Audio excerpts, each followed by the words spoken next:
Today, in the Ukrainian Cultural Center, we are remembering 14 million Ukrainian victims of Holodomor with our commemorative event. Добрий день. Прошу, щоб всі сіли, будь ласка. Welcome to you all. So very honored that you are joining us on this important event. Please have a seat, and I will ask the priests to begin the liturgy. Thank you very much.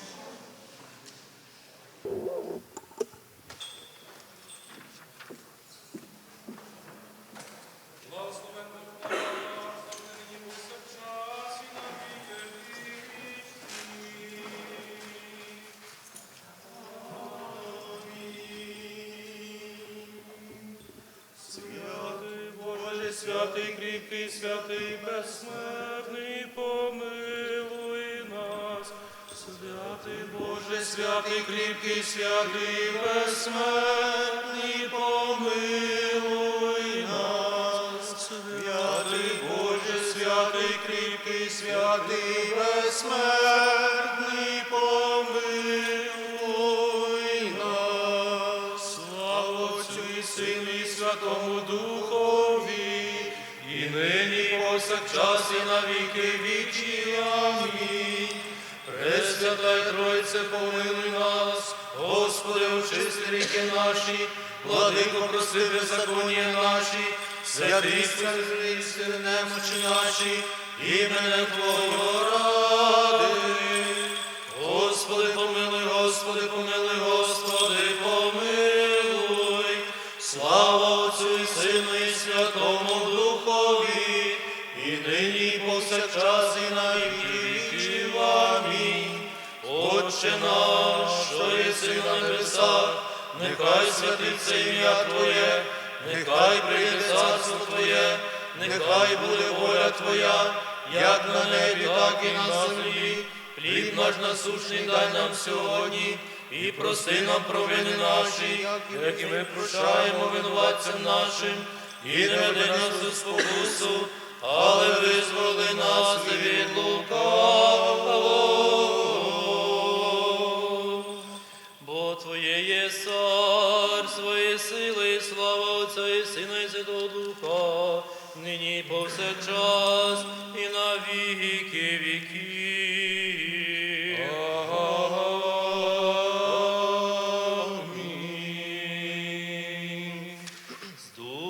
Спочили праведні, душі слуг Твої спасе упокой, зберігаючи їх облаженням Твоїм житті. У Тебе, чоловіко любче, посеред Твоїх, Господи, де всі святі Твої спочивають. Упокої душі слуг Твоїх, бо Ти єдиний чоловіколюбець. Слава Отцю і Сину і Святому Духові. Ти єси Бог, що до аду зійшов, із кайданів в'язнів звільнив, самі душі слуг Твоїх упокой, і нині і повсякчас, і на віки віків. Амінь. Єдина чиста і непорочна Діво, що Бога безіменно породила, молож, моли за спасіння душі.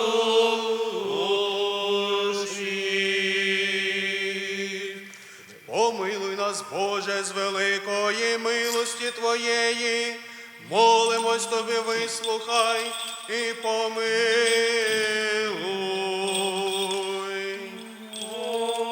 Господи, помилуй.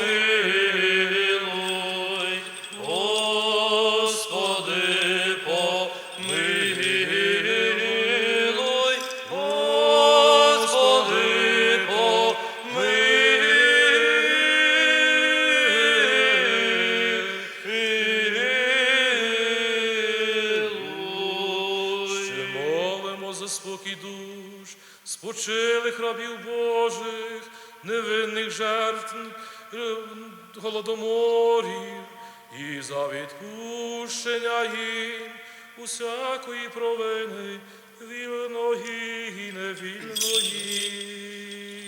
Господи, помилуй, Господи, помилуй, Господи, помилуй.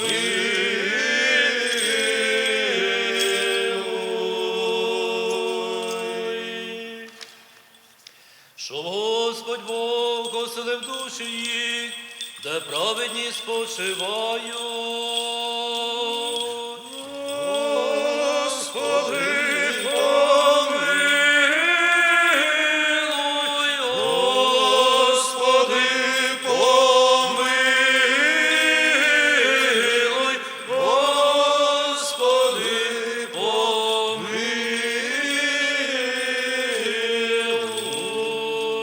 Милості Божої, Царства Небесного і відпущення гріхів їх у Христа безсмертного, Царя і Бога нашого просімо. Подай, Господи. Господу помолимо. Господи, помилуй.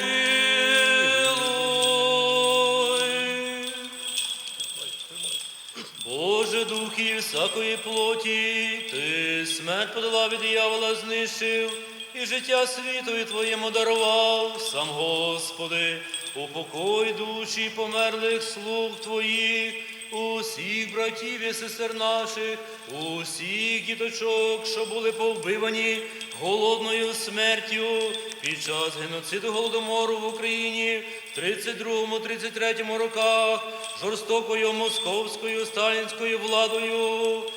І на місці світлому їх упокой, на місці квітучому, на місці спокійному, звідки відійшов біль, печаль і зітхання, і всяке прорішення, вчинене ними словом, чи ділом, чи думкою. Як благий чоловіку любить Бог прости, бо немає людини, що би жила, не зрішила. Ти бо один без гріха, правда Твоя, правда вовіки, і слово Твоє істина. Бо Ти єси воскресіння, життя і спокій спочилих слуг Твоїх, невинних жертв геноциду в Україні, Голодомору, Христе Боже наш. І Тобі славу віддаємо з предвічним Твоїм Отцем, з пресвятим і милосердним і животворчим Твоїм Духом, нині повсякчас і на віки вічні.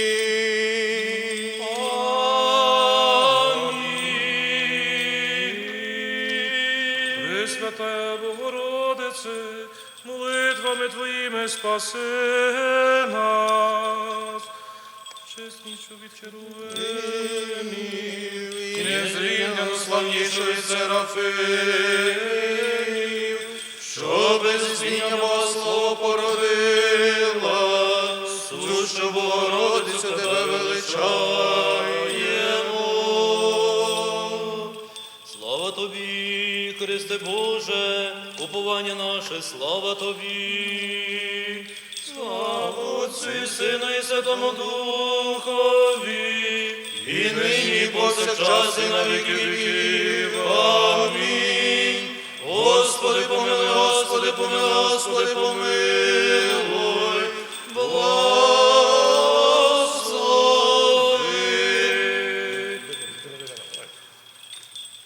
Христос, що воскрес із мертвих, істинний Бог наш, молитвами пречистої своєї Матері, святих славних всехвальних апостолів, преподобних і богоносних отців наших всіх святих, душі слуг своїх, що від нас представилися, невинних жертв Голодомору в Україні 32-33 років, в оселях святих оселить, в лоні Авраама упокоїть, до праведних приєднає, і нас помилує, бо Він милосердний і чоловіколюбець.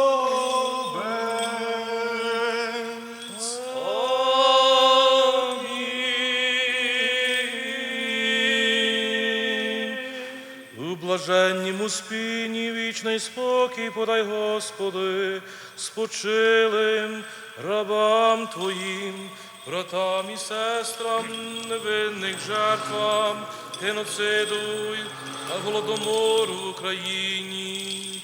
Тих, що відійшли від нас, імена всіх ти сам знаєш, і сотвори їм вічною пам'ять.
Нехай буде з покоління в покоління. Вічная пам'ять,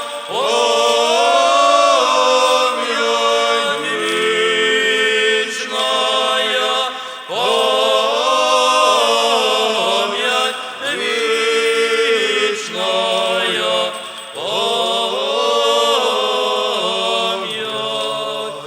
Зі святими упокой, Христе, вічная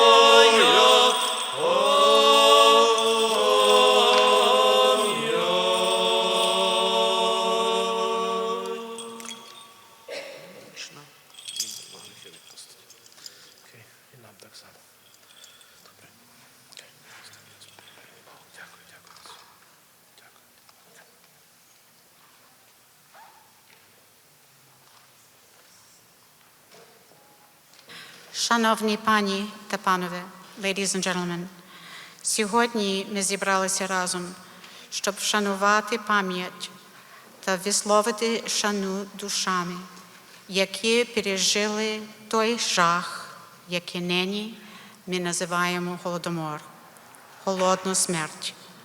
I am Olga Popel, President of the Southern California Holodomor Genocide Committee. Our Los Angeles Holodomor Memorial Plaque is the first of many in the United States. It was unveiled on May 18, 1986. It endures as a testament to a genocide so cruel and vast that it makes one weep and achingly speak the words, "Never again." And yet it seems to me to be a genocide grievously forgotten and unknown. Otis Subtilny, in his book, Ukraine, A History, does not use the word. You do not find the word Holodomor in his index. Professor Timothy Snyder, a strong advocate for Ukraine, much like our keynote speaker today, in his tome, Bloodlands, does not use the word. Holodomor is not to be found in his index as well. He writes on page 431, I refrain from using the term Holodomor for Stalin's deliberate starvation of Soviet Ukraine, not because the term is less precise than Holocaust, but simply because it's unfamiliar to almost all readers in English. We are between oblivion and memory.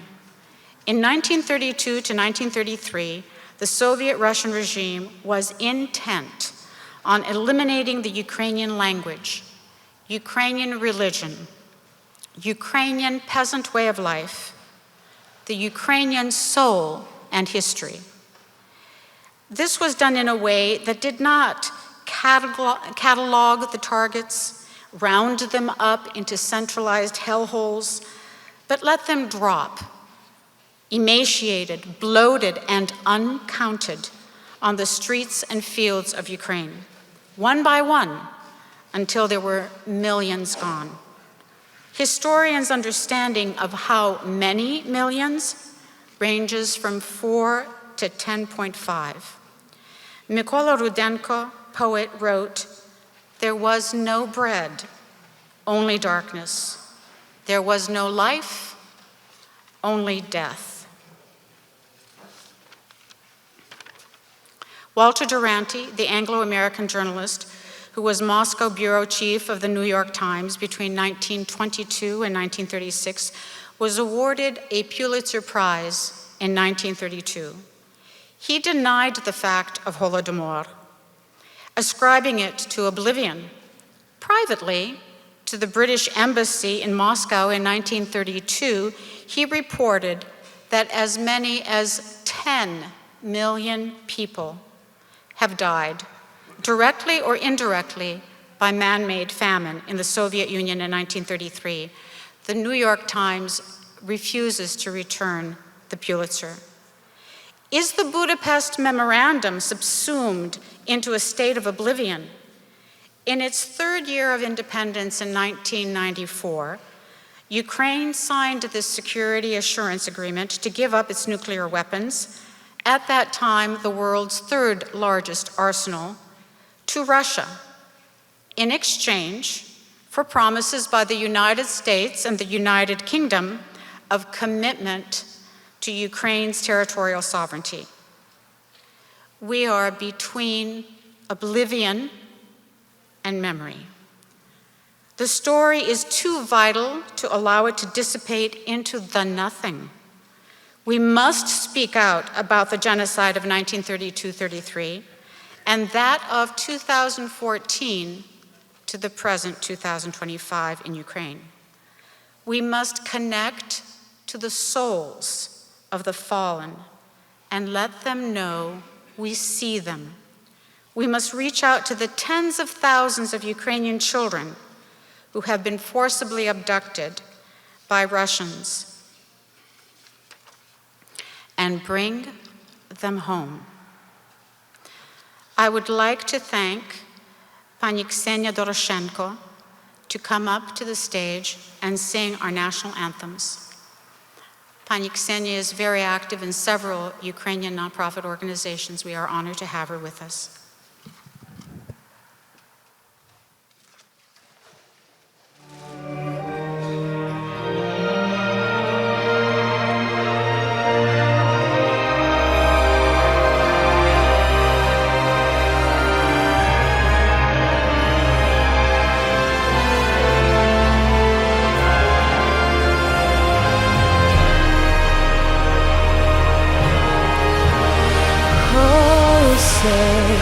Can you see by the dawn's early light what so proudly we held at the twilight's last gleaming, whose broad stripes and bright stars through the perilous fight were the ramparts we watched, were so gallantly streaming, and the rockets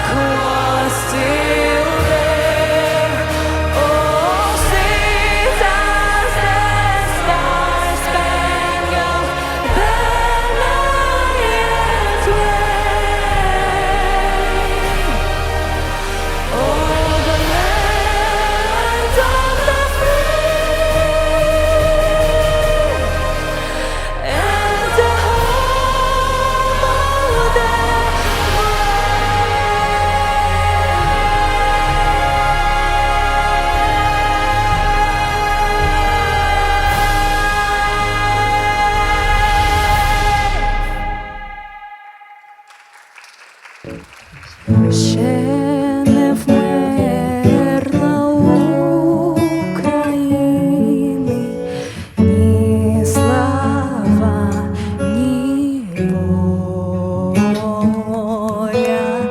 Ще нам, браття українці, усміхнеться доля. Згинуть наші вороженьки, як роса на сонці. Запануємо ми, браття, у своїй сторонці. Душу й тіло ми положимо за нашу свободу і покажемо, що ми браття козацького роду. Слава Україні! Героям слава!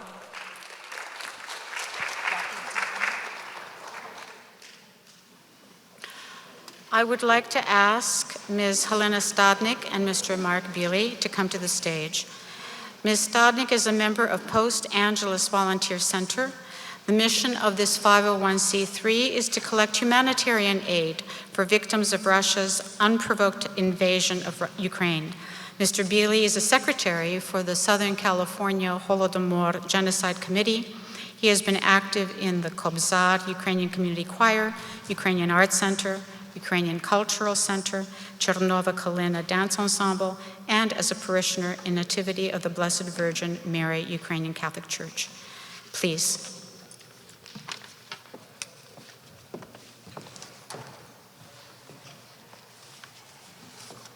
Слава Україні!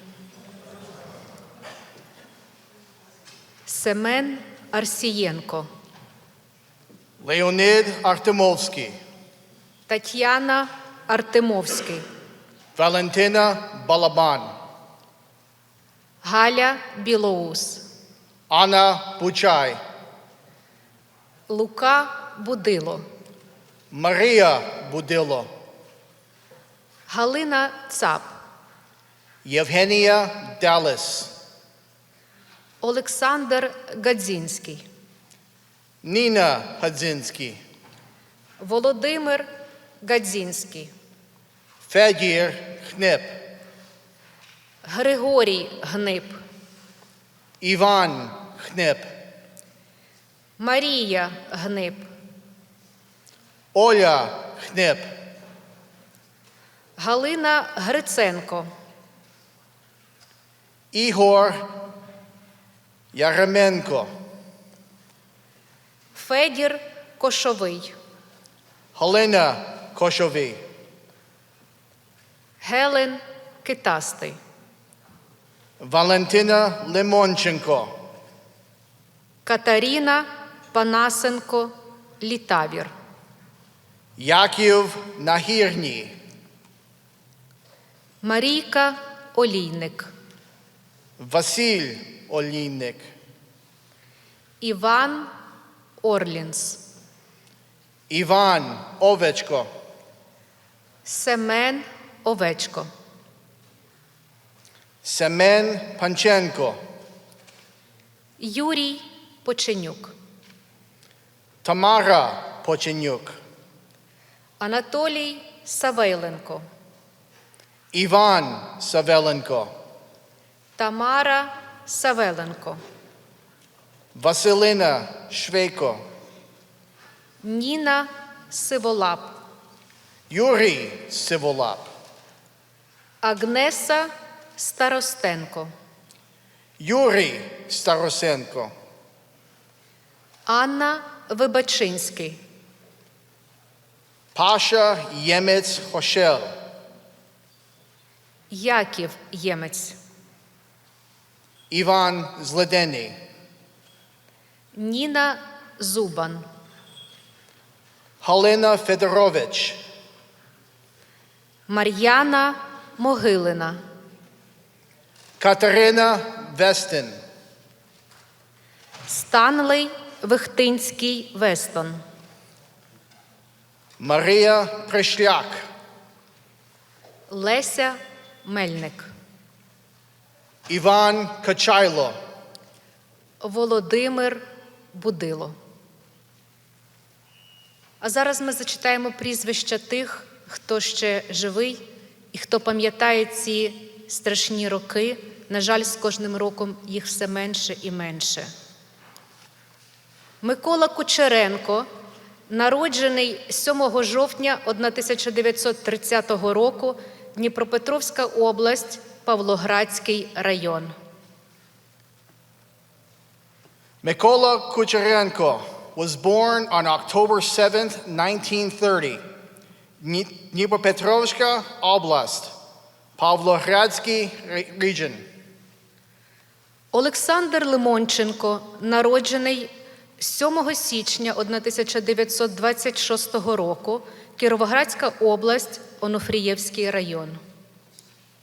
Alexander Limonchenko was born on January 7th, 1926, Kirovogradska Oblast, Onufrievsky region. Віра Шпак, народжена 12 квітня 1927 року, Харківська область. Vera Shpak was born on April 12th, 1927, Kharkivska Oblast.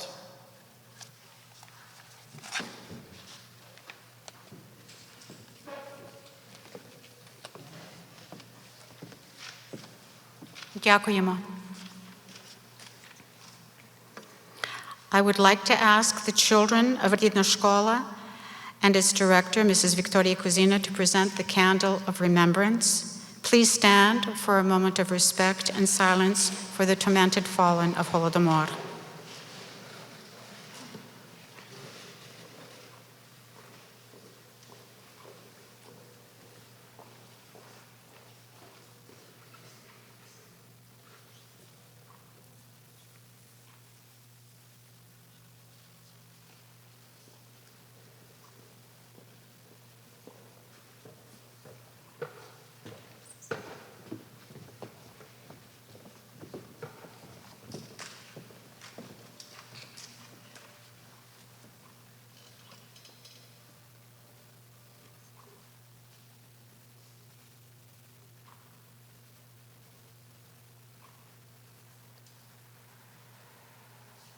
Thank you. Please be seated.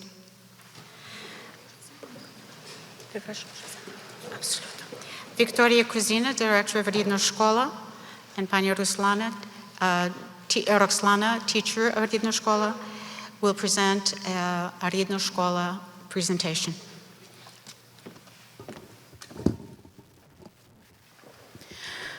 Вітаю, дорога громадо.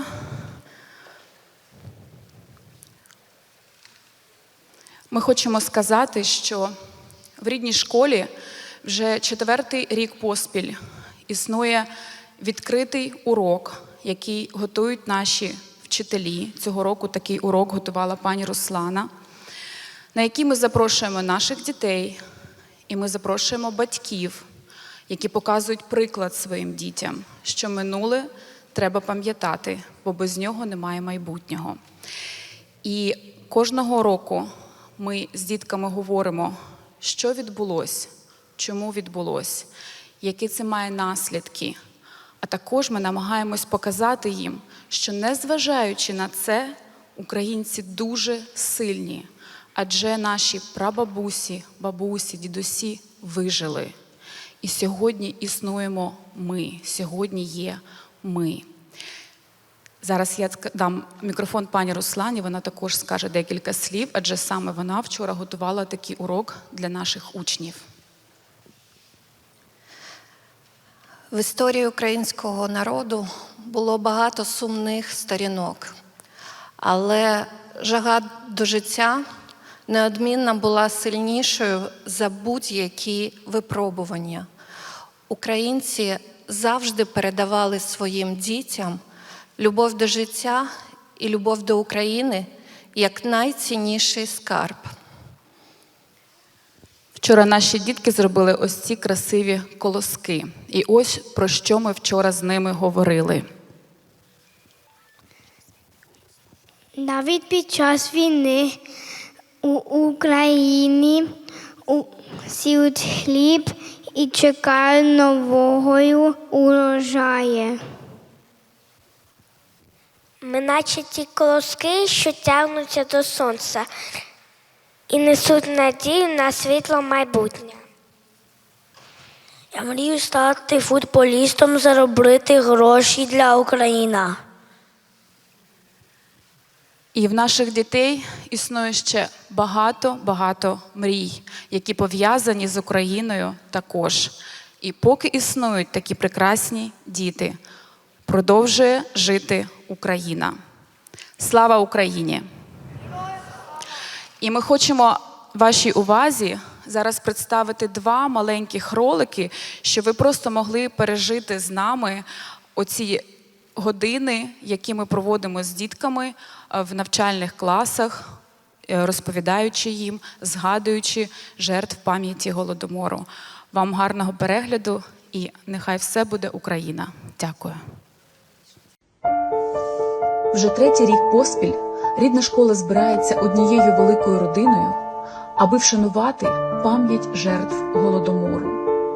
Ми стоїмо разом, дорослі і діти, із свічками та хлібом у руках, і говоримо про те, чому кожна скипка хліба має ціну. Ми розповідаємо нашим дітям правду про минуле, щоб вони розуміли сьогодення. Чому українці так борються за свободу, за свою землю, за право жити. Говоримо про цінність людського життя, про голод і страх, та про силу любові та підтримки одне одного. Цей спогад не лише про біль, а й про нашу незламність.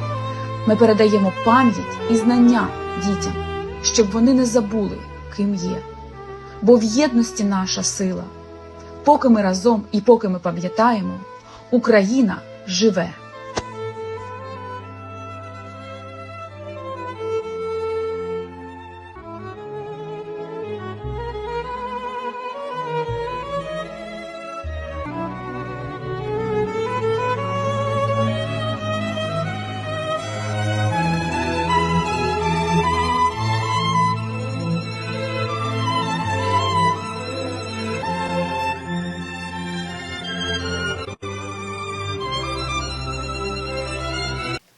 Thank you so much for that, Rідна школа.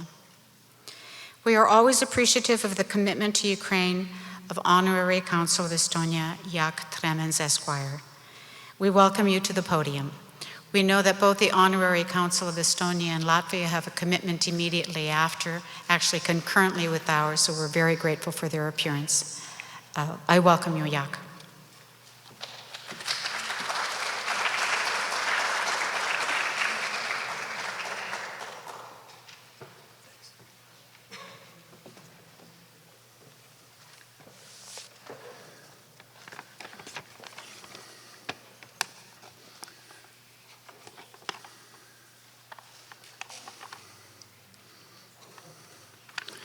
Well, it is my pleasure to be with you again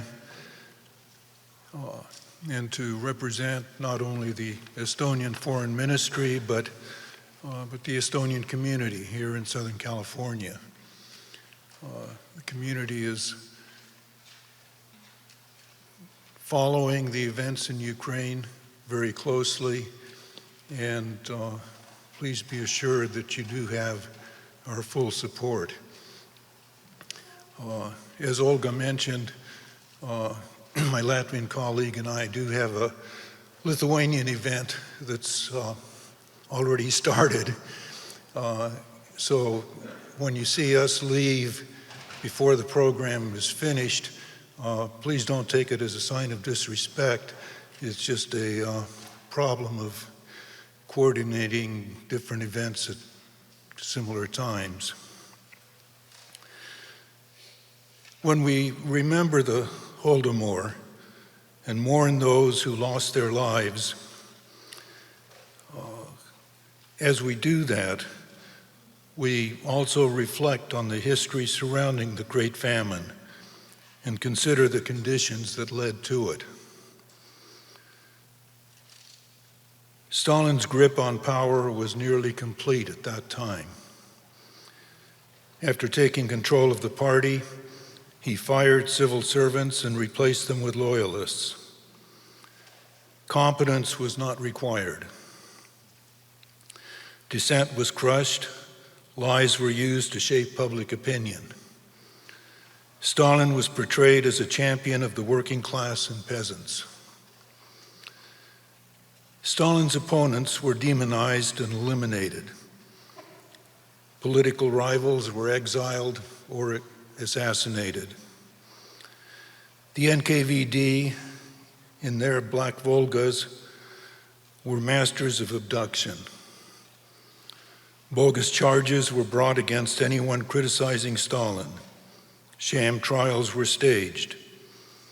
It mattered not if Stalin said black was white or white was black. His words were always accepted as truth. Economic power was centralized in the state.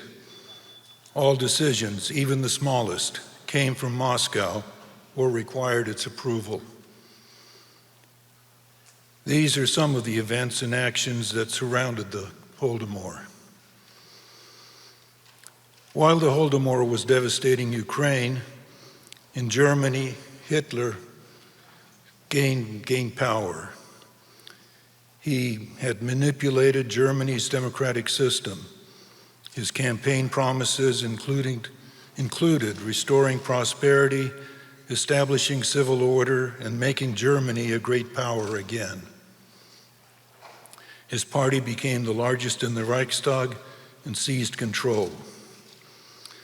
Hitler issued a dizzying number of executive orders, citing a series of so-called emergencies as justification. He suspended civil liberties. Police were empowered to detain people without cause. Local decisions were subject to Hitler's approval. Democratic institutions were dismantled. Party faithful, those loyal to Hitler, replaced civil servants. These are some of the events and actions that surrounded the Holocaust. In Russia and Germany, Stalin and Hitler held absolute power. They were extreme embodiments of the unitary executive concept. The Russian and the German legislatures were shams. The courts, along with the judges and attorneys working within them, were figureheads. They reflected the outcomes that they were expected to produce. What lessons does the history surrounding the Holodomor offer?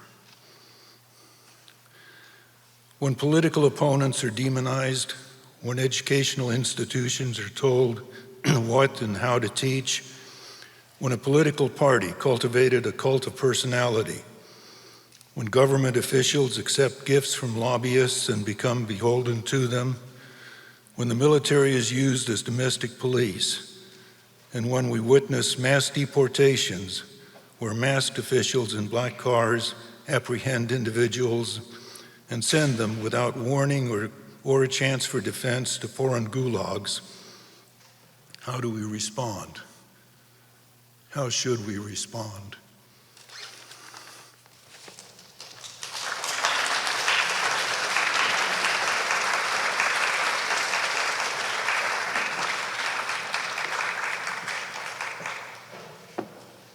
Які паралелі ви бачите між геноцидною війною проти України сьогодні і злочинами Голодомору? Щоб відповісти на це питання, треба визначити, що таке Голодомор. Поняття Голодомору було введено у 1948 році на засіданні ООН і прийнято резолюцію відповідно. Геноцид – це масове знищення народу, групи, завдання каліцтв, моральних чи фізичних, депортація, які базуються на належності групи до етнічної, релігійної або за іншою або расовою ознакою. Саме це ми бачимо, що відбувається під час російсько-української війни. Масові розстріли населення, тортури полонених, каліцтва, розстріли, депортація дітей, вивезення їх у Росію з метою знищити їхню українську ідентичність. І, власне, під час Голодомору, який є насправді геноцидом, була мета винищити саме український народ. Але через голодування, через створення штучна недостача їжі, вбивства і винищення цілого українського народу.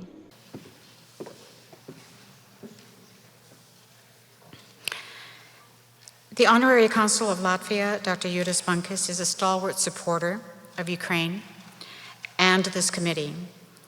We have asked him to share some thoughts on this occasion. Please.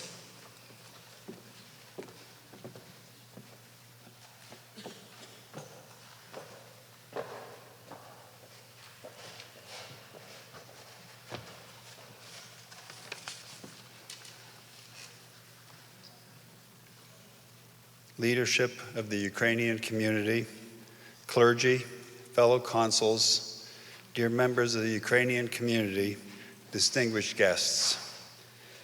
It is a profound honor to stand with you today as we commemorate the Holodomor, one of the greatest human tragedies of the 20th century.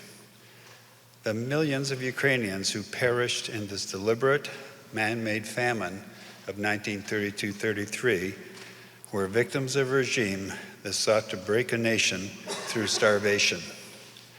Today, we gather to honor their memory, to speak truth in their name, and to ensure that their suffering is never forgotten. We Latvians and Ukrainians share many similarities in our geography and history. Both our nations are blessed with fertile, open and relatively flat lands that have offered opportunity, but have also left us vulnerable to the ambitions of powerful neighbors. Over the centuries, we have faced repeated invasions. Both Latvia and Ukraine have endured Russian, later Soviet, and now again Russian domination and attempts to extinguish our national identities. Our cultures and languages were targeted. Our peoples were brutalized, starved, raped, deported, and murdered. Yet, despite these unimaginable hardships, we persisted. We refused to let tyranny define us. We have rebuilt, we have thrived, and today we stand as proud, independent nations, determined to shape our own future. My own family lived this history. My parents fled Soviet oppression, and I was born in a refugee camp in Germany shortly after World War II. Though our suffering was different from the Holodomor, it came from the same ruthless system that sought to destroy entire peoples. Their shared experience binds Latvians deeply to the Ukrainian story. As Honorary Consul of Latvia, I want to reaffirm the unwavering support of the Latvian people for Ukraine. Latvia was among the first nations to recognize the Holodomor as a genocide, and we remain steadfast in supporting Ukraine's sovereignty, its right to self-determination, and its victory in the face of renewed aggression today. As a percentage of GDP, Latvia today is one of the top supporters of Ukraine in its battle for its survival with Russia. Let today's remembrance strengthen our resolve to defend truth, to resist tyranny, and to honor the memory of the victims by standing with Ukraine until peace and freedom prevail. May the memory of the Holodomor be eternal. Slava Ukraini.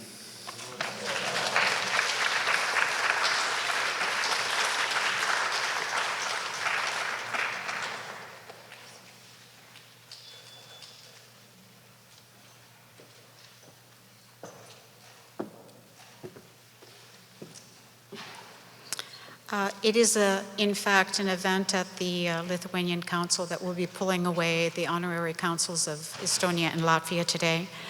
The Consul General of Lithuania, Sandra Brikaitė, has sent a message to be read as she is not able herself to be here. Her words will be read by Mr. Herman Simakovsky. He is president of Go Ukraina, co-chairman of the Ukraine Reconstruction Summit, and member of the Rebuild Ukraine Council under the auspices of the Lives Amplified Global Leaders Society. One of his endeavors is the REH2O project, whereby solar-powered water purification stations are placed throughout the country. Herman, please join me.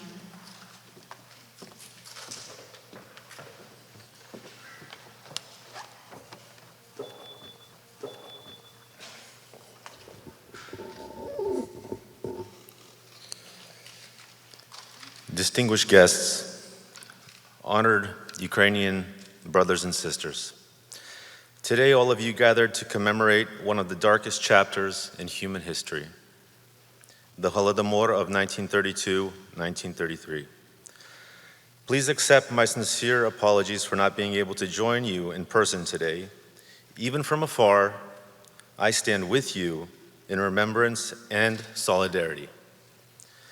The Holodomor was not a natural disaster. It was a deliberate act of political punishment. Stalin and his regime used famine as a weapon, a means to crush the Ukrainian nation's spirit and punish its people for their struggle for independence. What we remember today is not only the loss of life, but the brutal attempt to erase a nation's identity, dignity, and memory. For decades, the truth about Holodomor was hidden. Officially, there was no famine, only so-called food supply disruptions. The regime lied. It silenced witnesses, destroyed records, and tried to control even memory itself. And yet, despite all efforts to suppress the truth, it survived in families, in whispers, in the oral testimonies that historians later turned into powerful evidence.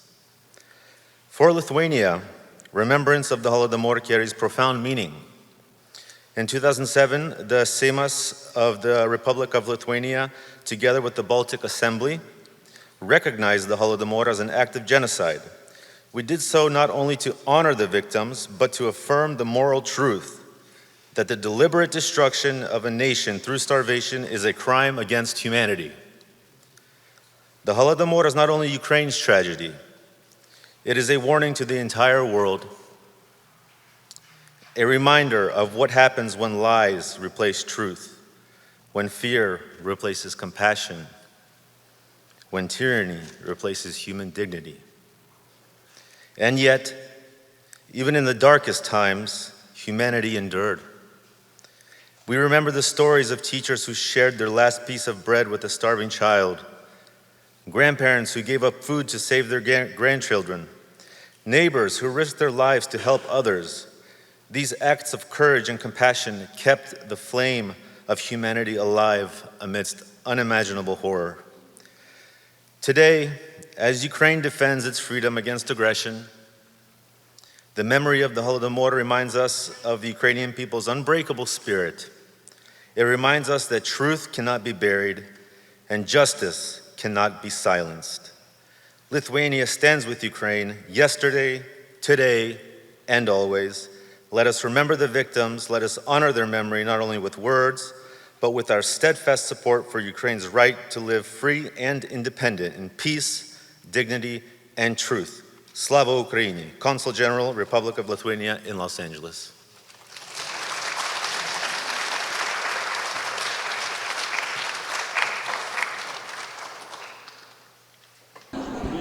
Why do you think today the Holodomor genocide is political or isn't?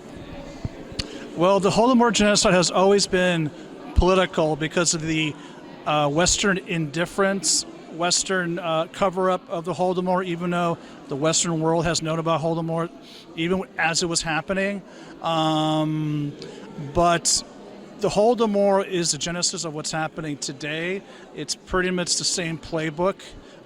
Back in 1932-33, Stalin decimated 10 million Ukrainians to create the Soviet Empire, and now Putin is trying to recreate the Russian Empire with trying to decimate Ukrainians today.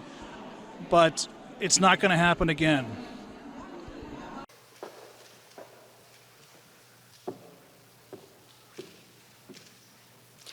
I want to acknowledge that Councilman Hugo Soto Martinez was hoping to join us today, but his schedule did not allow that. But with his authority, the Ukrainian colors will be on City Hall this month, the month of November, as declared by the California State Legislature to be Holodomor Memorial Month. This a resolution passed in association with the work of the Southern California Holodomor Genocide Committee.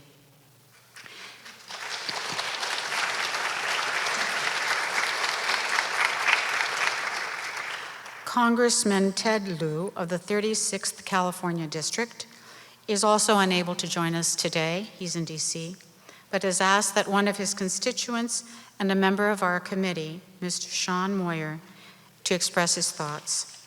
Sean, we welcome you to the podium. Congressman Ted Lieu recently co-sponsored House Resolution 564, calling for the return of abducted Ukrainian children. He did this shortly after his staff here in the district office met with Sean and his wife, Valentina Levitsky, and also the DC office met with Irina Schiffman and one of the members of our committee, Olya Shitets. Very grateful for their work. Please, Sean.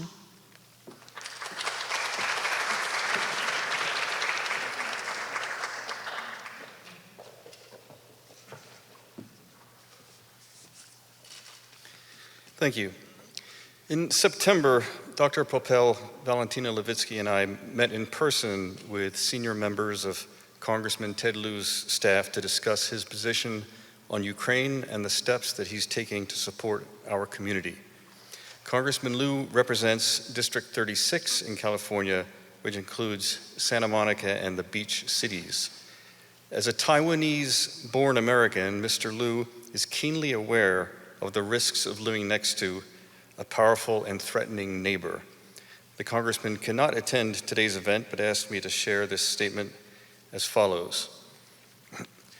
I am pleased to stand in solidarity with those in the Ukrainian American community gathered today in remembrance of the Holodomor Genocide, a Soviet Union engineered famine in 1932 and 1933 that claimed the lives of millions of Ukrainians.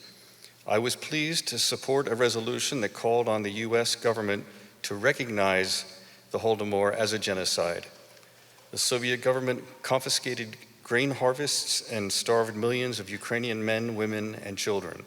The Soviet government went as far as to seal the borders of Ukraine to prevent Ukrainians from fleeing and killed millions. We are gathered here today in remembrance of the lives lost and to support peace, community, and independence. The struggle is not over as a new generation of Ukrainians fight an illegal invasion of their homeland by Russia and Vladimir Putin. I authorized legislation to designate Russia as state sponsor of terrorism, supported the strongest sanctions possible against Putin and his regime, and have been committed to providing military and humanitarian aid to Ukraine to ensure that Ukraine can win this war. I stand in solidarity with Ukraine and the Ukrainian people. We must never let a Holodomor happen again. And that concludes Ted Lieu's statement. And as Dr. Popel mentioned, we received word that on November 7th, he signed onto House Resolution 564, calling for the return of Ukrainian children who have been kidnapped by Russian forces. We thank him for his strong words and continued action and look forward to working together on behalf of Ukraine's future. Thank you.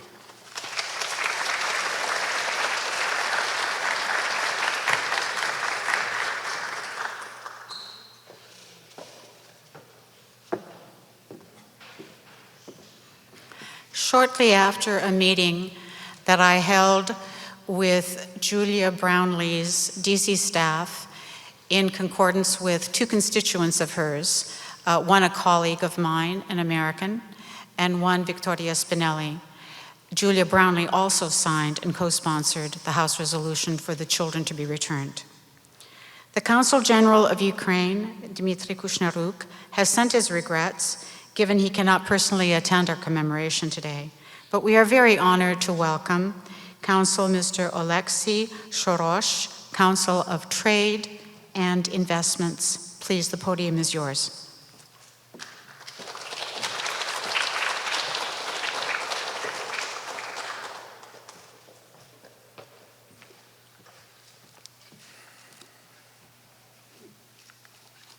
Доброго дня, шановні друзі, дорога українська громада. Dear friends, dear colleagues and honored guests, greetings from San Francisco, from the Consul General of Ukraine, Consul Dmytro Kushnaruk. Today we gather not only to remember the victims of one of the darkest chapters in human history, but to reaffirm our duty to truth, memory and justice. 92 years ago, millions of innocent men, women, and children suffered and died as a result of a man-made famine engineered by Joseph Stalin and the Soviet Russia regime. Same policies we see today. Thousands and thousands and thousands are killed and tortured in Ukraine by Russia, those who could not protect themselves. Just 2 days ago, in my home city, Kiev, 6 people killed, 36 injured, including 2 kids. The Kiev region, Kharkiv region, Odessa, Poltava, Cherkasy regions were also affected by Russian attacks.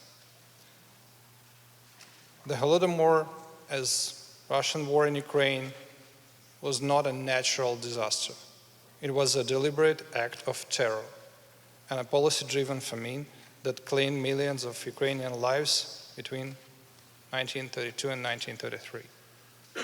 The intent was clear: to break the spirit of Ukraine, its farmers, its culture, its very will to exist as a free and self-determined people. Yet, even as the Soviet regime tried to erase these horrors from record, the truth endured. The world now recognized the Holodomor not as a tragedy of circumstance, but as an act of genocide. Remembering the Holodomor is not only about mourning the dead, it is about defending the living. It is about recognizing that the tools of disinformation, denial, and dehumanization used then still threaten nations and peoples today. When food is used as a weapon, when truth is replaced by propaganda, when human life becomes expendable in political games, we must speak, we must act, and remember. I'd like to say thank you to the organizers of this event, the Southern California Holodomor Genocide Committee, and the Ukrainian Culture Center. And thank you all the guests who are today with us. Thank you. Slava Ukraini!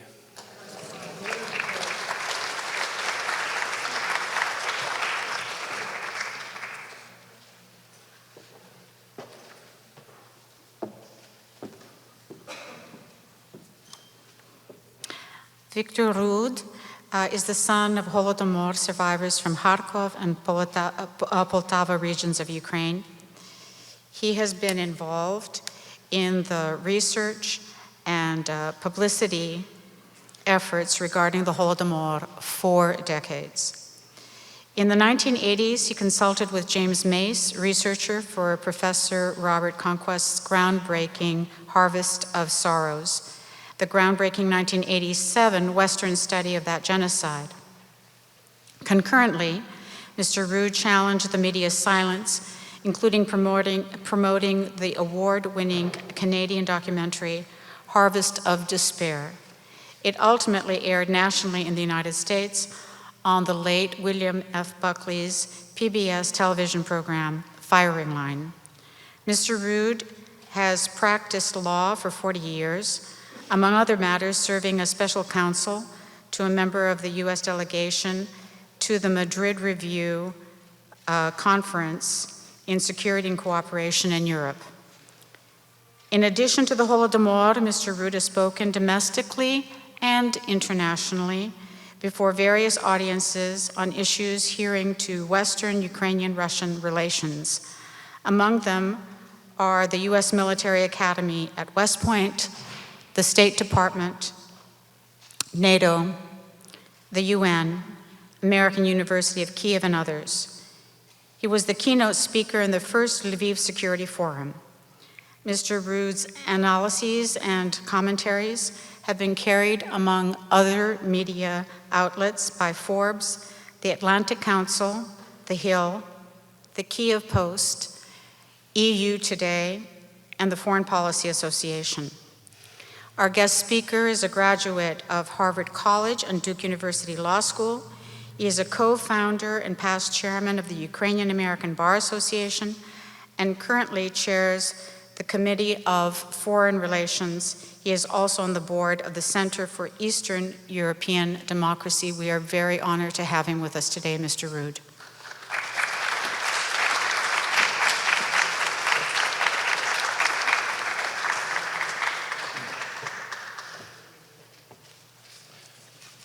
Thank you very much for taking the time to attend. It's critical, it's important, more important than you can imagine. I'd like to speak about, of course, the Holodomor, but in a different context. Some of the things that I will mention about the Holodomor itself, I'm sure you people are familiar with. I mention it only because these are things that I discuss when I address a non-Ukrainian audience. And specifically, I'd like to focus on the intersection between the issues underlying the Holodomor and Western security and global stability and special focus on the United States. Earlier this year, I addressed a 4-day conference that NATO had organized. I was asked to be a speaker. And I asked them to imagine the following photograph with 32 NATO countries being represented, 32 people on the stage. And opposite them would be standing Putin, representing one country. And actually, let's eliminate 2 of the 32 countries in NATO, Hungary and Slovakia, because of the influence that Russia has on those 2 countries. So we have 30 countries, 3 nuclear powers, the United States, France, and England. And opposite them, they have Russia. Yeah, they have nuclear weapons, but Russia's economy is only 50% of the market capitalization of a single American corporation, NVIDIA. Somebody explain to me, how is it possible that that one country sets the agenda, basically leads the other 30 countries around by the nose? How is it possible that in that course of doing that, so many innocent people are being murdered in Ukraine? And what is the future trajectory? And what does it say about deterrence credibility of the United States and of NATO? So somebody once said that good judgment comes from experience, experience comes from bad judgment. What if you don't know your experience? What if you don't know your own history? How can you establish a forward-looking strategy if you don't have a basis of what you did right and wrong in the past? How do you make an investment in a stock, on the stock market without knowing the performance history of the stock. Translate that into security issues and forward-looking strategy. That is one of the biggest weaknesses of the West, and the Holodomor has a central place in that. So let's expand on that a little bit. And by the way, I should tell you that the representatives of those NATO countries who have experience with Russia knew exactly what I was talking about. The American representative was basically kind of in shock.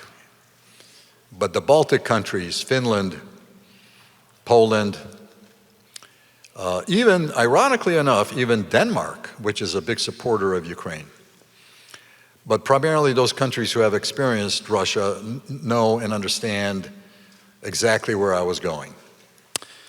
So I will mention some of the things I discussed, but a lot of the things I did not. Today is, of course, November 16th. What happened on November 16th in 1933? Nobody remembers. Americans certainly don't remember, even though they made one of the biggest strategic disastrous moves in their history when it comes to Moscow.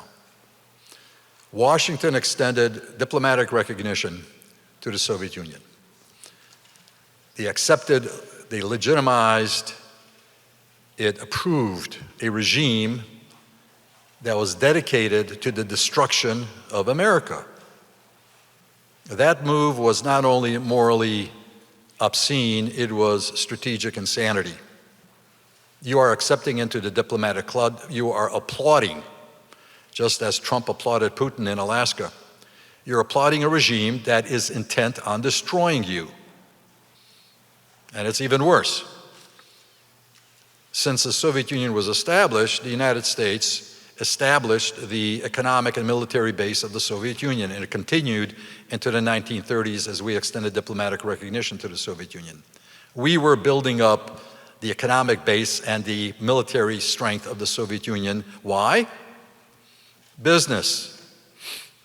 2 days after the recognition of the Soviet Union, there was a celebratory banquet at the Waldorf Astoria in New York with the Russian-American Business Chamber of Commerce. And the talk was all about business, making deals. Does that sound familiar? Certainly does. And what else? This was happening at a time that we knew, Washington knew for a long time, at least since 1932, end of 1932, about what Moscow was doing in Ukraine, the Holodomor. And we took measures to make sure that the public, the American public, was not aware of it. Official Washington knew. Washington was informed by the British Embassy and by legations it had in the Baltic countries exactly what was happening in the Soviet Union and in Ukraine. And we did what? We became an aider and abetter and a facilitator. It was not just a question of the genocide of Ukrainians.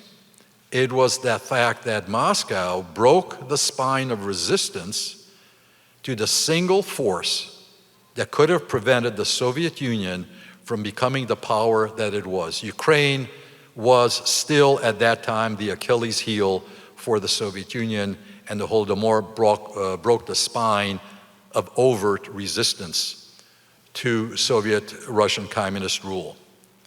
And we knew that, and we approved it. Let's move forward. December 15th of 2004. In a month, it's going to be 21 years ago. I wrote a letter to Condoleezza Rice. She was at the time the National Security Advisor for President Bush, and she was nominated to be Secretary of State for Senate confirmation hearings in January of 2005. I was shocked at her positive attitude about Putin, about Russia, and it wasn't just her, it was the American foreign policy establishment, and indeed the entirety of so-called Western democracies. Everybody lined up in a conga line to congratulate Putin as if he was the new Messiah, even though he was celebrating Stalin and resurrecting the hammer and sickle and celebrating actually Stalin's birthday party. On 9/11, he celebrated the birthday of Felix Dzerzhinsky, the founder of the Chekado, forerunner of the KGB. I warned Condoleezza Rice that she was wrong, that Russia would sooner or later invade Ukraine. The purpose of that would be to use Ukraine as a pivot, as leverage to reverse the world order that the United States put in place after World War II. And our failure to prevent it, or if it happened to reverse it, would destroy our deterrence credibility around the world, especially in the eyes of our foes, our enemies, China, North Korea, and Iran, not to say anything about Russia, of course, and in the eyes of our allies. We have to stick to certain rules, otherwise international relations cannot be built. That's a quotation from an op-ed piece in the New York Times that was written by who? The ultimate authority on international law, Vladimir Putin. And that is exactly his focus, was to upset and reverse it all and bury American credibility and trustworthiness.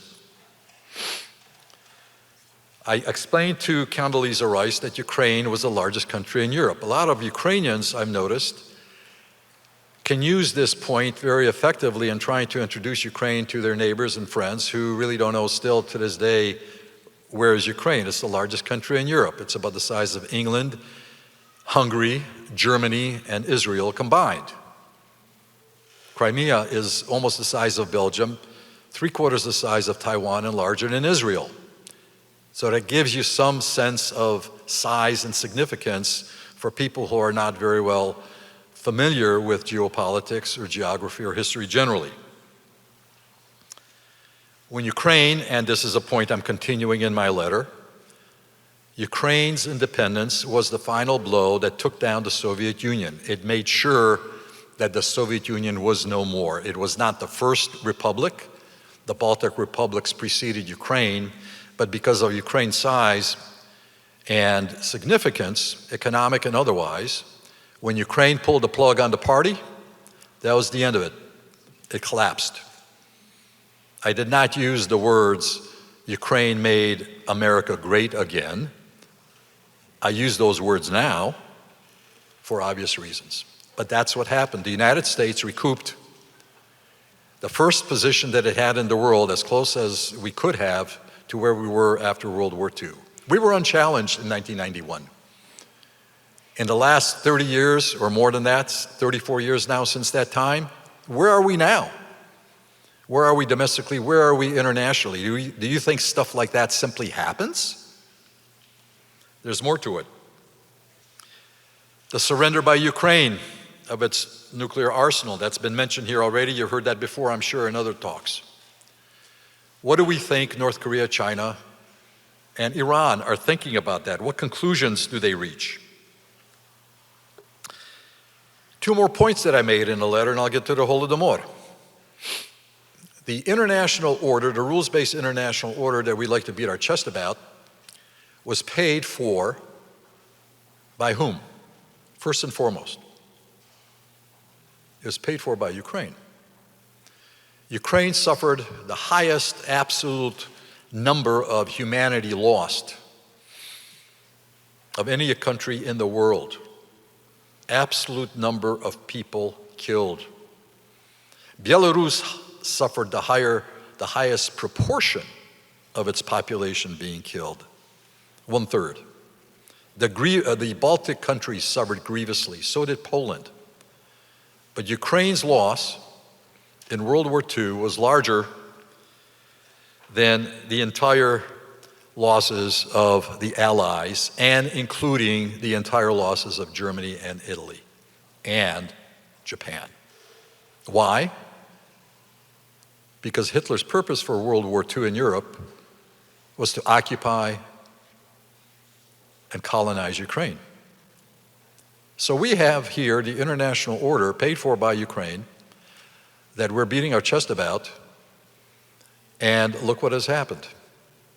The last point I made in my letter, I told her the United States has to redeem a grievous legacy, an Orwellian legacy for what happened in 1933 and for what happened before that.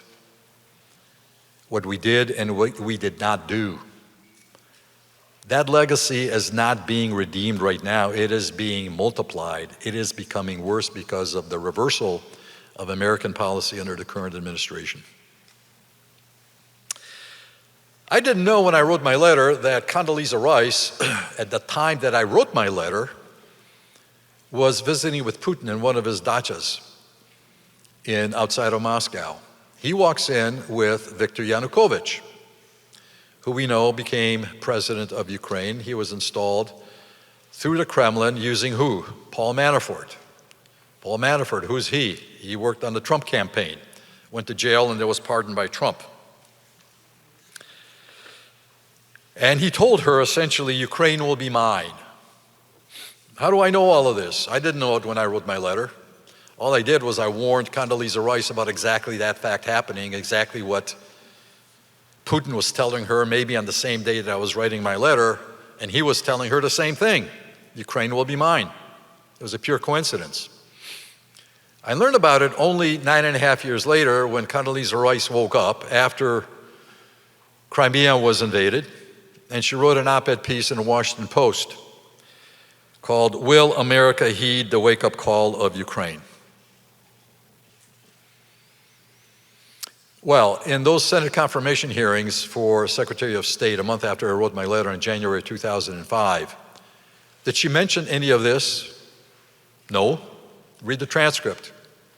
No mention of it whatsoever. No questions to her about Russia. The only thing they talked about in the confirmation hearings was terrorism. There wasn't a single word about the fact that it was Russia that financed, organized, and directed Islamic terrorism against the United States starting in the 1970s, and domestic terrorism as well.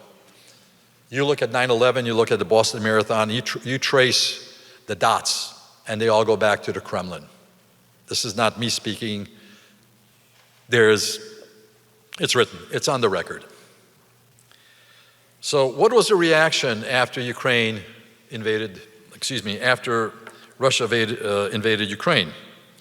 6 months after the invasion, Obama says we do very little trade with Ukraine, and geopolitically, what happens in Ukraine doesn't pose a threat to us. No trade, no geopolitical threat. President Trump, in his first term, his first Secretary of State, addressed the G7 conference in Italy in 2017, asks the question, why should U.S. taxpayers be interested in Ukraine? In the first year, 2 months actually, after Biden was elected, his first national security guidelines didn't mention any word of Ukraine at all, even though by that time, Ukraine's Crimean Peninsula had been occupied and annexed for 7 years, the greatest violation of international law territorially since World War II. Not a syllable about that in the American president's national security guidelines. And Russia was described as a rival, not a threat, not an adversary, not a competitor, not an enemy. Heaven forbid somebody call Russia an enemy, but merely a rival. And how do you deal with it? With quote-unquote meaningful dialogue. The same thing in the June conference at Geneva with Putin before the invasion, 6 months, 7 months before the invasion. 2 passing references to Ukraine. That's it. And then, all of a sudden, somebody wakes up. Only after the expanded invasion in March of 2022, in the State of the Union address, Ukraine becomes the #1 item in his address. 3 years later, in April of this year, we're back to the same thing again. 60 Minutes asked Zelensky, well, why in the world should Americans be interested in Ukraine? Well, isn't it enough that Ukraine made America great again, surrendered its nuclear arsenal, not to the United States at least, minimally, but to Russia of all countries? What about the other issues? What about the fact that Ukraine right now is battling against terrorism, the ultimate terrorist in the world, and a country that, as I said, fostered and financed for decades terrorism against the United States? Did we forget about 9/11? There are, unfortunately, it's a long history. And I'm going to go back as well even more now. I recognize I'm jumping around a little bit, but bear with me. What we're seeing today in Ukraine is a repetition of what began 100 years ago. The Russian Empire fell apart after World War I, and it was being rebuilt under a new name. Well, the Soviet Union fell apart, and it is being rebuilt now by Putin in Ukraine. Ronald Reagan said, the struggle that began in Ukraine 70 years ago is taking place throughout the Soviet Empire. And that is what I'm referring to now. He was referring to 1917 and what happened. Ukraine warned the West, as it's warning the West now, of what would happen if Russia solidifies its control. Ukraine was promised aid by the United States. The United States walked away, reneged on a signed agreement for assistance for Ukraine. And instead it began, as I said before, the process of putting the new Soviet Union on its economic feet, business again. We're slowly moving into the Holodomor.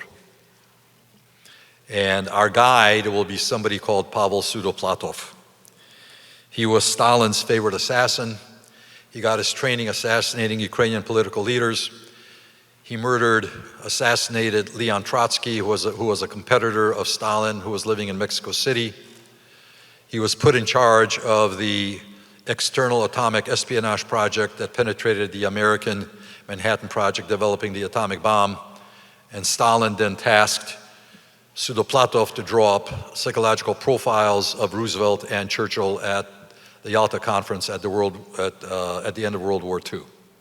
So Sudoplatov was not just a run-of-the-mill killer. This guy had credentials, he had weight, and guess what he writes about in the very first chapter? He writes about how proud he was in being a participant in what he called the war, Moscow's war against Ukraine. Not a special operation, military operation, a war, which he said lasted for 70 years until it formally ended, emphasis on the word formally, ended in 1991, when the world recognized Ukraine as an independent state. Why have a war against a country that is basically a part of Russia? Why should Russians be killing Russians? Territory is not an issue, right? Like people say it is today. There was no territorial issue. Russia was controlling Ukraine directly after it conquered Ukraine in the late teens, early 1920s. NATO wasn't a threat to Russia. NATO didn't exist for a good period of time. And when Ukraine was part of the Soviet Union, NATO wasn't an issue either. The issue was what people don't understand in the policy circles of the West through this day, really. And the genocide going on in Ukraine today apparently hasn't had a big effect on them. Ukraine is not only different, but it's the very opposite of Russia. It's the opposite extreme. You know this as Ukrainians, but I will mention a couple of things because it makes an impact when I discuss it with non-Ukrainians, American or other non-Ukrainian political leaders and military personnel, with whether at the State Department, at NATO, or any other place. The Magna Carta in London, Ukraine had a Magna Carta of its own 200 years before London, before King John. The American Constitution, Ukraine's constitution was the first democratic constitution in Europe, 77 years before America's. No death penalty under the Ukrainian Magna Carta.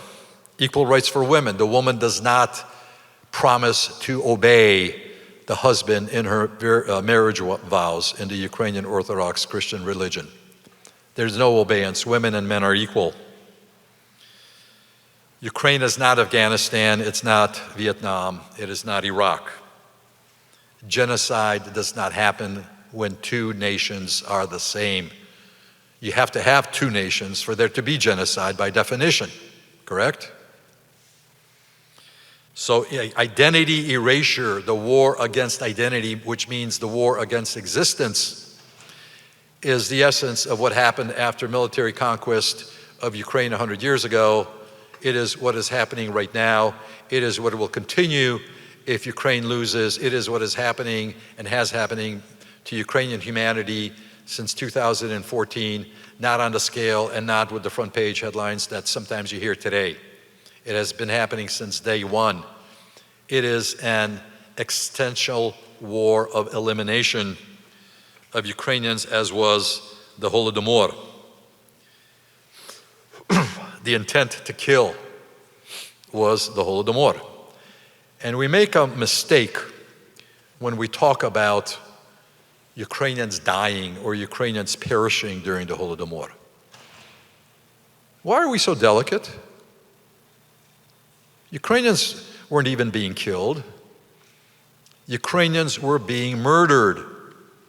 Ukrainians today are not being killed, they are being murdered. It is an illegal war of aggression, of genocide. Every person killed, whether he's a soldier or a civilian, every person killed is a murder. We have to understand it, and we have to understand the Holodomor the same way. How many of us understand, how many of us ever knew that Stalin did not dare to move the capital of Ukraine from Kharkiv, which was the capital of the faux Soviet Ukrainian Republic, organized just as the Donetsk and Luhansk fake republics have been organized by Putin. He didn't move it to Kyiv until after the Holodomor, after the spine of Ukrainian resistance was broken. Only then did he dare run the risk of moving the capital back to historic Kyiv, because he was sure that the risk of a resurrection of historical memory by Ukrainians, it would falter because Ukrainians had been all but defeated. One or two more comments. I know I'm running out of time, but they're important. It's not enough for us to say the Holodomor was a genocide. Somebody else says, no, it was not. It just happened. So we get to the issue of intent, right? Well, starvation happened everywhere. Okay. Well, if starvation happened everywhere, name me a single community of people from the former Soviet Union who have been organizing commemoration services like this one ever since they were able to after World War II, even when they were in the DP camps in Europe, when they came to the United States. I don't see Russians having a commemoration. I don't see any other nation, if something like the Holodomor happened throughout the Soviet Union. There's a difference between people starving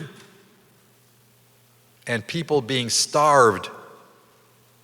That is the dichotomy between what happened in Ukraine in the 30s and what happened in pockets elsewhere.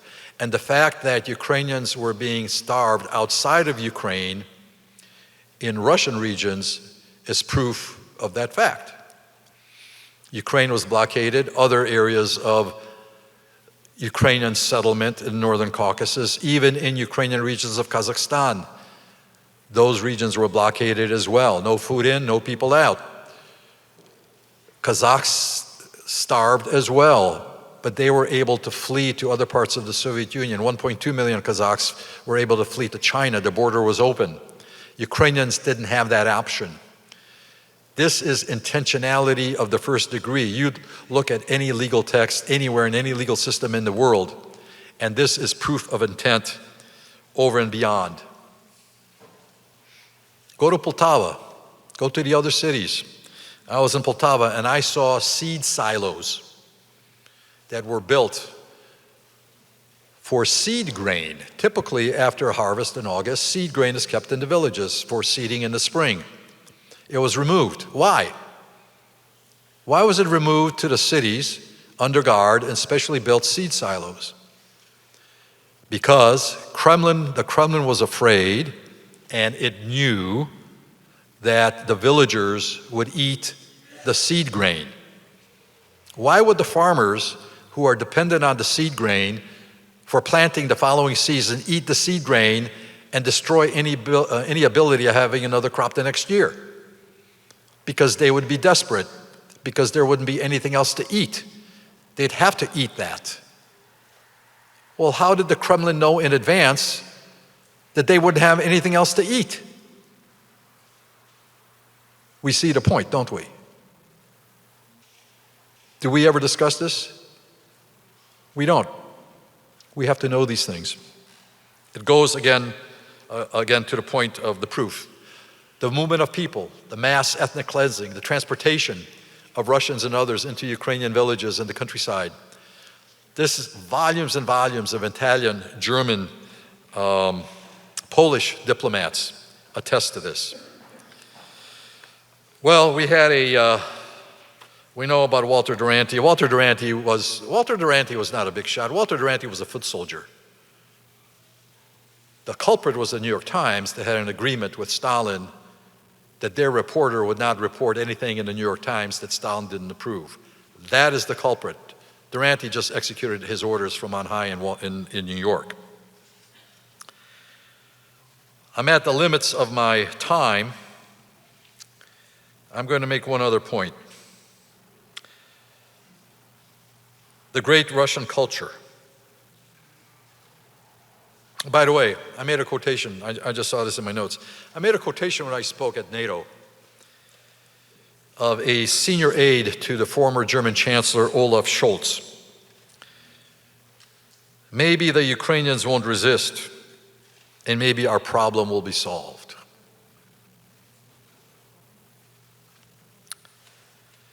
The attitude is, and the example of the most successful Soviet, I should say, technically really Russian disinformation that we have seen for centuries, and it's been the controlling factor in the United States and in Western academia for a century, is the equivalence between Russians and Ukrainians, the failure to identify. And it's almost as if, and I have heard this expressed almost literally with these words, that the war in Ukraine is really a family squabble. Ukraine was, well, okay, it's split off from Russia, now it's a separate country, but it was a historic part of Russia, so Russia wants it back. We understand it, therefore it's their war, it's not our war here. Europe, the United States, has no comprehension that the issue is deterrence credibility of the West. And they equate Russia with Ukraine.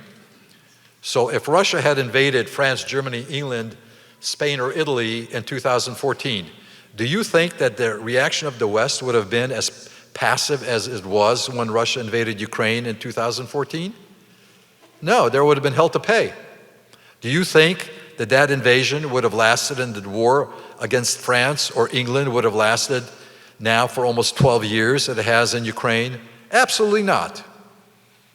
Ukraine has not embedded itself in the consciousness, in the visceral understanding, in the emotional understanding of the West, and particularly of Americans as a distinct, self-standing country that has done phenomenal for the United States with the issues that I raised in my letter to Condoleezza Rice.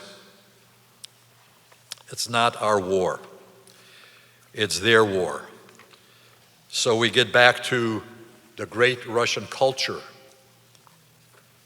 Fyodor Dostoevsky. All people should become Russian and Russian above all else because the Russian national idea is universal. And consequently, the Russian church, so-called church, issues a wallet card to Russian troops on the eve of the expanded invasion. Your mission is to wipe the Ukrainian nation off the face of the earth. Watch Russian television, read what people have been saying for years about killing every single Ukrainian. And yet for us, it's just an issue of territory. Well, Russia's the largest country in the world, occupies 1/3 of Asia, 40% of Europe, one sub-region in Siberia, a sub-region, is larger than Iran, Afghanistan, and Iraq combined. Or if that doesn't give you a good picture, imagine France, Spain, Japan, Germany, Italy, United Kingdom, Greece, Sweden, and North Korea together. They all will fit in that one sub-region. Turkey and India together will fit in the western part of the Russian Federation, west of the Ural Mountains. Russia needs another 0.4% of territory? Washington thinks this is a territory issue? Why don't they ask, what is 20% of America? 20% of the United States is everything east of the Mississippi River, excluding Michigan, Wisconsin, Illinois, and Indiana. The territory, the humanity, the farmland, the agriculture, the industry. Now, it may not seem that way to you, but remember, Alaska is part of the United States. So territorially, 20% of the United States is everything east of the Mississippi River. We are hung up on that. What about all these other issues that international law is supposed to protect, the existence of a state? What about the children? What about rape? What about genocide? So the final warning is this. It was given in 1997 by a think tank that has flipped 180 degrees and is now pro-Russian here in the United States, but at the time it was not. These are my concluding remarks. Whether Russian-led integration on the territory of the former USSR will pose a serious long-term military threat to the West depends in large part on what the role Ukraine plays or is compelled to play. Ukraine will do much to determine whether Europe and the world in the 21st century will be as bloody as they were in the 20th century. We don't see it. We said after World War II, never again. Putin is saying, well, you just watch me. China, Iran, North Korea are watching. They're learning. And so I conclude my remarks. I'm going to walk off the stage. We're going to finish the program. We're going to go home. And the question remains, well, what the hell do we do? Well, number one, we do minimally what we've been doing so far is we come to events like this. Each of us has a capacity to do something. Don't try to measure yourself up to somebody else. Don't think that if you can't place an op-ed piece in the Wall Street Journal, that it's useless to write a letter to the editor in the local Los Angeles County newspaper, if there is such a thing. Every single person, we can't cry in our soup and say how bad and terrible it all was. Every single one of us can communicate, contact our local representative at every single level of government, every single level, municipal, county, state, federal. We can write letters, we can organize, and don't do it alone. We have fantastic partners with every single nation represented in this area throughout the United States that has experienced Russia, and work together, organize events, have something at a local library. Do things, don't be discouraged. The people in the trenches have a right to be discouraged. We don't. Thank you.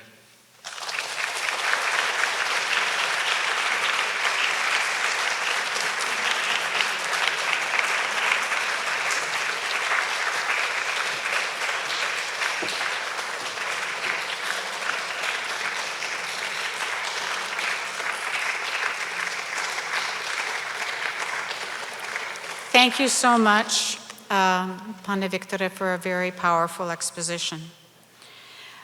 Several of you have told me recently that you find the Ukraine advocacy email list that comes out at random intervals interesting. Please, if you are not part of that MailChimp distribution list, there is a notebook in the back. Write down your email, your name, the zip code to which you are registered to vote or where you live.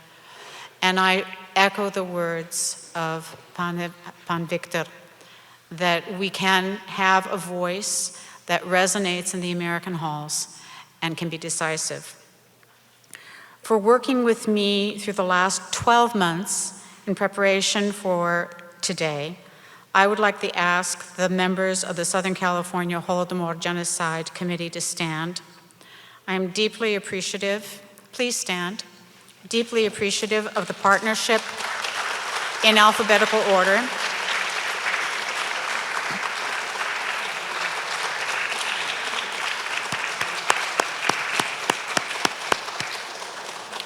The partnership of Mark Beely, Lev Tchaikovsky, Dr. Sophia Hennick, Valentina Levetsky, Sean Moye, and Olha Shetets that created today's commemoration.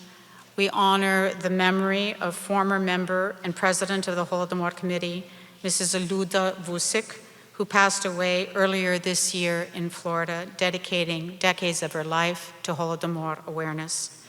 We are excited to start work with a new member of the committee, Mr. Alex Boz.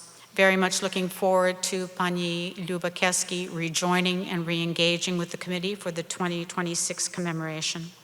My gratitude to the dignitaries who have shared their thoughts and time with us today. I want to thank Supervisor Hilda Solis and Congressmember Hugo Soto Martinez for their support of Ukraine. Please be seated. I want to thank Taras Shemcheshin, President of the Ukrainian Culture Center, and Dmitry Chipilo, board member of the Ukraine Culture Center, and Natalia Rilchik, president of the LA branch of the Ukrainian National Women's League of America, in helping with the outreach for this program. Thank you to you, Mr. Petro Breko, for printing services, Ksenia Doroshenko, our singer of the anthems, Helena Stadnik, Oleksandr Sandovitz, our sound engineer, Oleg Kharchenko and his partner Valentina for the videography, Mr. Viktor Makohonenko and Mariano Abnor for helping with the setup today, and to our webmaster, Dr. Volodymyr Koshilik. I thank our community priests for the grace that they brought in our moments together. I thank California Senator Henry Stern and his staff for their support and guidance in the committee's project of revising the California core curriculum. The committee has received a grant from the California Teachers Association in improving and making historically authentic the teachings of Holodomor. We will be having teacher workshops in collaboration with our consultant, Professor Victoria Malco, on this aim. Recently, I was encouraged by a very lovely, gentle-hearted friend to be realistic. I had to say, absolutely not. I do not aspire to be too realistic. Life is a miracle. Who knows what doors would answer if we just knocked on them? I'd like to transport you to Ukraine for a very short time. If the lights would go off and your eyes would close, darkness will be our travel medium.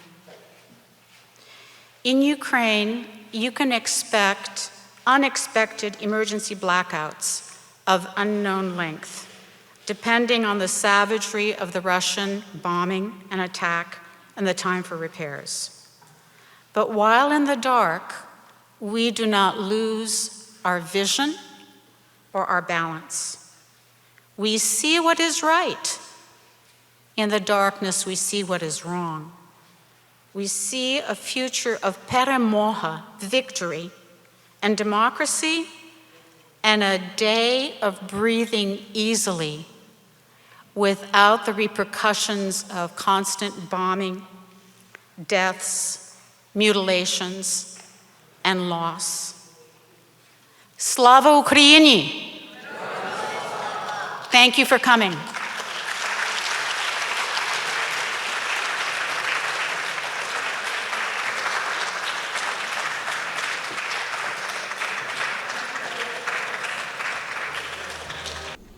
What can the average American do to help increase awareness of Holodomor? This is a very essential question. And we would wish, through this program and through our other projects of increasing Holodomor education in the 10th grade within California, to expand awareness of Holodomor, the intentional genocide of the Russians, not only in 1932-33, which we call Holodomor, but also since 2014 onward to the present day. We would like the American to engage in Holodomor awareness programs. We would also be very grateful for Americans to know who their representatives and senators are. Call them. Be aware of the resolutions in the House and in the Senate. Call your representative and senator and tell him or her that their support for anti-genocide, pro-Ukrainian measures is essential. Return of the forcibly abducted Ukrainian children is essential and non-negotiable. That kind of engagement is what makes us say and believe in never again. As Mark Twain said, history may not repeat itself, but it can certainly rhyme, and we feel that it is rhyming now. Thank you. What events do you see that happened during Holodomor Genocide that you also see today? Well, that's a very interesting question.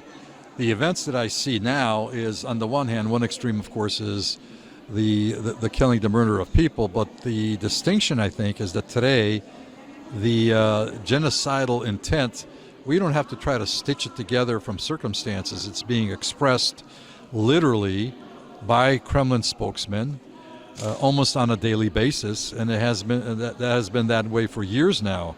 They actually use the word genocide. They talk about a holy war against Ukraine, about the need to literally kill every single Ukrainian. So the issue of proof, the issue of intent, which from a legal perspective perhaps, is now even more demonstrable than it would be with respect to the genocide in the 30s, because the proof of intent in the past is by the conduct, by behavior. We don't have so much in written documentation, and certainly nothing that was expressed by Stalin that is now a matter of record. We have volumes of it from Putin and his spokesman. How have Americans responded to your work? By and large, very, very surprised, very supportive. The biggest difficulty that I would say is a lot of the things that I bring to their attention is something that they should have known as a matter of general knowledge. They don't. They're surprised that they don't, and sometimes it's difficult for them to believe that they were so wrong, which means that their instructors, their professors, everything that they learned, all of the material was wrong as well. So the issue, for example, of the dichotomy between Ukrainians and Russians comes as a real eye-opener to them. And honestly, if they are frank with themselves, if they're intellectually honest, they accept it, they applaud it, and they're willing to explore it further. The biggest difficulty I have is talking with people who purport to be experts, because they don't want to reverse their position. They have staked out a certain territory, a certain reputation, and they're not going to reverse themselves on it. And that's no surprise. But by and large, I would say very, very supportive. Яка подія в вашому житті дала вам натхнення приєднатися до комітету Голодомор? Я щиро вдячна вам за запитання. І я б назвала це не подія одна, а події, які супроводжували все моє дитинство і юність. Я виросла в дуже патріотичній родині. в якій увага до історії плекалася з раннього дитинства, і культура була дуже важливим моментом. І також, звичайно, в школі ми вивчали тему Голодомору дуже і дуже глибоко. Тому першою книжкою, яка мене вразила і надихнула на те, щоб читати більше про цю страшну пляму в історії України, був твір Осамчука «Марія», що, власне, пізніше, коли ми приїхали сюди, тільки кілька років тому, і спонукало мене приєднатися до комітету, я була надзвичайно вражена, що в далекому від України Лос-Анджелесі є такий осередок, як Український культурний центр, і, зокрема, комітет вшанування пам'яті жертвам Голодомору. Ми не маємо забувати ці страшні події, тільки в такому випадку є шанс, що вони не будуть повторюватись в майбутньому. Які емоції викликала вас сьогоднішня подія? Сьогоднішня подія пригадала мені, як моя бабуся розповідала про те, як вони голодували, як їли траву, як було тяжко. І мені бабуся багато вечорів розповідала про те, як збирали не тільки траву, але й збирали маленькі зерна з хліба, і навіть за це людей садили у тюрму. І вона розповідала мені про своїх сусідів, котрі страждали, котрі були в ссилці в Сибірі, тільки за те, що вони зібрали жменю зерна і хотіли це приховати і дати дітям, щоб діти це зерно їли. Сьогоднішня зустріч для мене – це спогади, це наше минуле, і це мої пращури, котрі зараз, може бути, чують мій голос і радіють тому, що ми не забули про них, тому що ми поважаємо наше покоління, нашу історію, те, що наші діди і наші бабусі, наші прадіди, наші пращури мали бачити у цьому житті, ці страхи і цей голод, котрий вони перенесли. Ми повинні це нести в нашому житті сьогодні і передавати це нашим дітям і нашим онукам, щоб ніхто не забував. Тому що мільйони, котрі загинули, вони ні в чому не винні люди, вони українці і вони наші українці. I am so grateful for event to Ukrainian Cultural Center, for Союзанки, for creating this event. History is very important. It's very important that people get informed and the world have to know what was happening 92 years ago. In Ukraine, and we are continuing suffering, our nation continuing suffering until today from Russia. And I do remember as well how my grandpa and great-grandma, she was telling me stories, how they were suffering, and I'm grateful to God that